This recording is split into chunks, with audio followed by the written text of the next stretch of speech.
Tebal tipis pada annotation. Jika tebal tipis pada model itu diatur dengan skala, tapi dalam annotation tidak diatur dalam skala, tetapi langsung sesuai dengan ukuran sebenarnya. Apa itu? Ukuran pada saat dicetak di kertas. Sama dengan model, pembagian objek annotation ini dibedakan dengan kategorinya yang nantinya akan dikaitkan dengan tebal tipisnya. Untuk melihat tebal tipis dapat lihat di Object Style lalu pilih Annotation Objects. Di situ sudah dapat terlihat dengan jelas.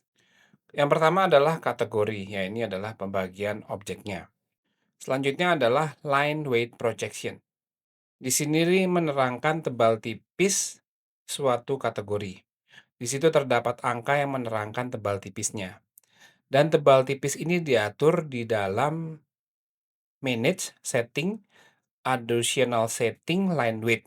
Di situ ada Annotation Line Width. Di situ tidak terdapat skala, hanya angka dan ukuran pena. Beda dengan untuk model yang terdapat skala.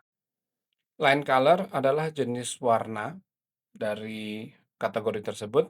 Selanjutnya adalah Line Pattern, adalah jenis garisnya. Jenis garis ini dapat dilihat di Manage Setting, Additional Setting, dan Line Pattern. Secara prinsip penggunaannya kalau dilihat itu sama seperti model, alurnya maksudnya. Untuk kelompok simbol, kategori benda ini tidak ada dalam annotation kategori simbol, tetapi dia menggunakan generic annotation. Dan pengaturan lainnya seperti line weight, line color, pattern itu sama dengan atau kelompok keterangan yang sudah dijelaskan sebelumnya. Dan untuk kelompok detail, karena dia termasuk dalam kategori model, maka pengaturan tebal tipisnya tidak masuk dalam kategori annotation, tetapi pada kategori model. Lihat pada kategori detail item. Pengaturannya sama seperti pengaturan pada model 3 dimensi. Kelompok dimensi. Ini adalah suatu sistem family sehingga pengaturannya spesifik terhadap jenis-jenisnya dan sub-elemennya. Contohnya arrowhead, jenis garis, dan lain-lain.